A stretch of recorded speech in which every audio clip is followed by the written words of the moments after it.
and you can join in the conversations that we get to have. We're going to have a conversation right now talking about the changing ways that education is adapting to technology and different ways that we can learn and interact with each other. And a really cool platform that we've got right now is Take Lessons. We have the founder and CEO, Stephen Cox, who's joining the show. Thanks for joining us.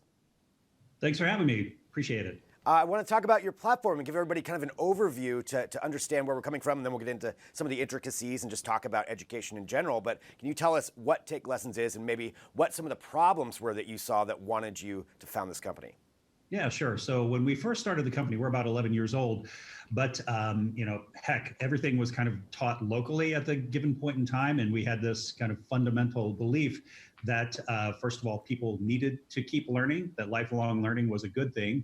And I had seen a couple of folks just here, friends of mine, really struggle who were instructors, and they found it really hard to make a living doing what they love to do. While at the same time, we saw a lot of consumers trying to find, knowing that they needed to keep learning, but trying to find the right instructor made it difficult.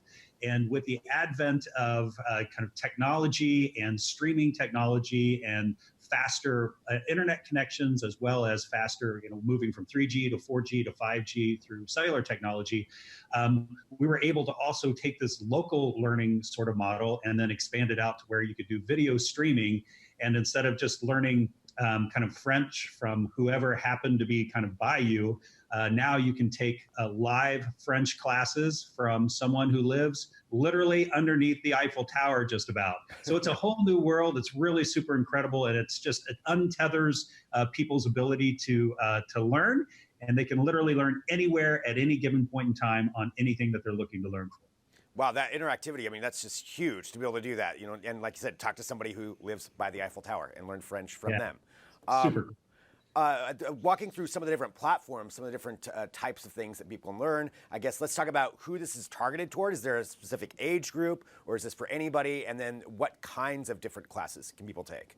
Sure, Greg. Well, the good thing about learning is we're never too old to learn. So that's super wonderful. So our youngest student right now is 5 years old, and our oldest student is a 94-year-old person a gentleman in Michigan, and he's actually learning drums. So it spans the gamut, no matter kind of your age, what you're looking for. It could be moms who are buying for a kid, or maybe perhaps a little bit older folks who are finally, they look back on their life and go, you know what, I've always wanted to paint or learn, Farsi. And so now they have the opportunity to do that.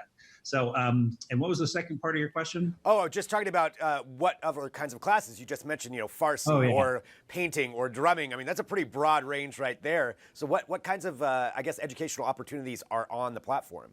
Oh man, we teach about 350 different categories.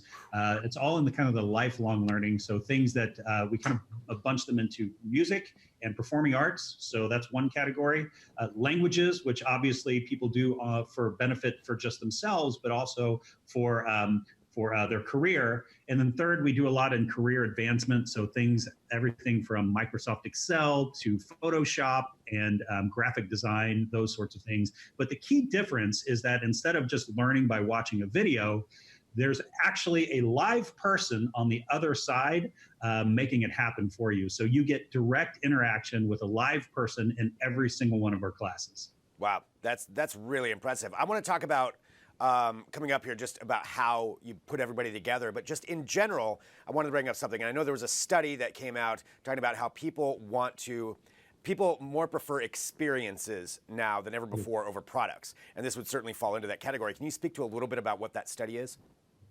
Sure. Well, the way we think about it is, we see that, whether it's the millennial generation on up, but AI has a purpose and a point in which you can kind of communicate back and forth with kind of a computer, and that's kind of what we do all the time, here in our digital life.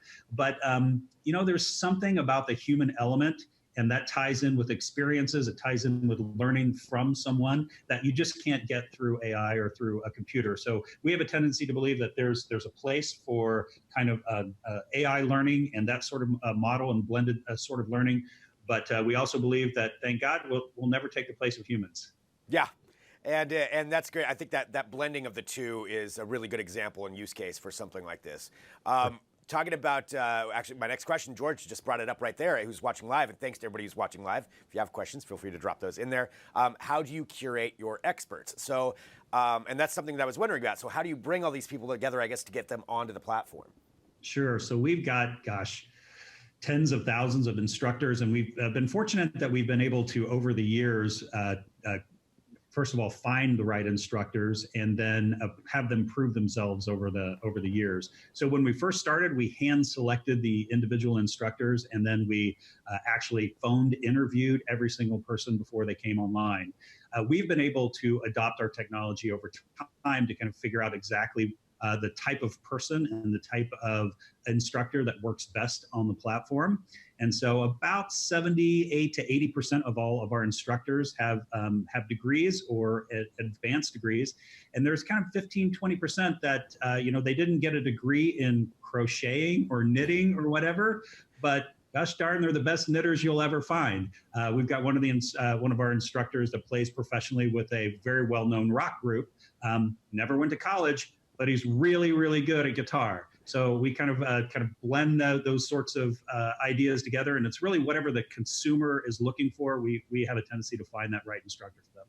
So if somebody goes to the platform, walk us through what that user experience is like. So say somebody goes there, maybe they're not sure what kind of class they would want to take, but they want to take a look at it and they're interested in something. How does that user experience work? Yeah, I'd say most of our folks who come through the front door have an idea of kind of something that they're looking for. But we have a big search bar there that says, what do you want to learn? And you can literally type in just about anything you want. And if we have instructors, we'll immediately be able to kind of quantify what you're looking for, and then show you either local instructors if you'd like, or online instructors if that best suits you as well. We're fairly agnostic towards where the lesson occurs. It's whatever works for the individual. Something that's really cool that we've seen over the past, say, 4 or 5 years, when we first started kind of online learning, the first year, about 3% of all of our total lessons were done online. This is the first year where now it's grown from 3% to over half.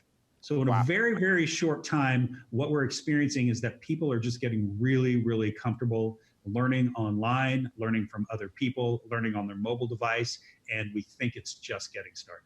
Yeah, that's an incredible jump. I mean, you have to think too with the increase in connectivity with technology, better video. It feels like you're right there with someone, so that's probably a huge boon to that.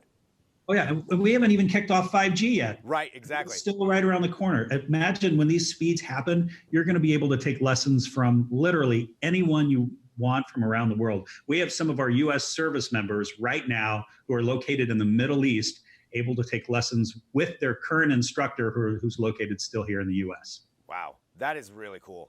Talking about this, from a gig economy standpoint, for these independent instructors, these experts who go on there, they're making extra money. Can you tell us a little bit more about that, kind of going back to that expert side of things?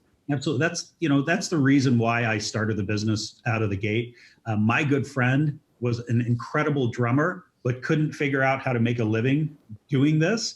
And he was about to take a job at some restaurant and quit his studies, even though he had been studying for 7 years in music. And I wanted to help him make a better living doing what he loved to do instead of doing what he had to do. And so we've taken that same philosophy and applied it to our business. And I'm very, very proud to say that literally every single week, we have one of our instructors that writes us and says, hey, Stephen, I just want to let you know I was able to quit my boring office job because I'm making enough money on the platform now doing what I want to do. So it's super, super rewarding for us. That is very cool. Well, looking at it going forward, where do you see this growing? You've had this 11 years, obviously the growth is tremendous. Where do you see it going in, say, like the next 5? Sure. So one thing that we've been testing and we're getting very, very good results with is this idea of kind of online group classes instead of just private lessons. And the reason why that's important is because, as we know, private lessons, they're fairly expensive, right? You're getting one-on-one direct attention. But the thing that we learned with languages is that you can put a consumer in with other folks in a group setting, and they learn better because they're able to learn from each other and practice, as well as the cost drops from maybe $150 a month or something down to like $20 a month.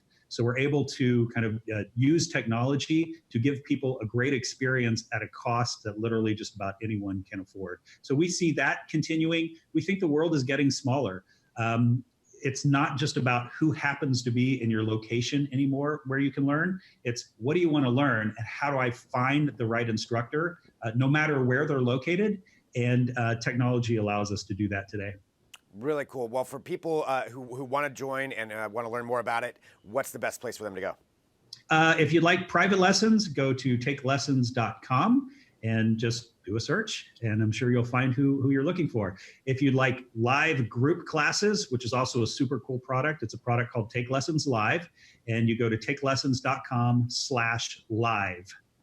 Nice. Well, thank you so much for joining us here on the show to talk about this. Congratulations on the success so far on this, and looking forward to seeing where it goes next. Thanks for being here on Digital Trends Live. Absolutely. Thanks for having me. All right, so really interesting way to learn. I know I said cool a lot during that interview, but that's because it is. That's a really neat platform and a lot of fun. So I'm sure a lot of you are going to go take a look at that and see what kind of classes you can take. Now I want to do that.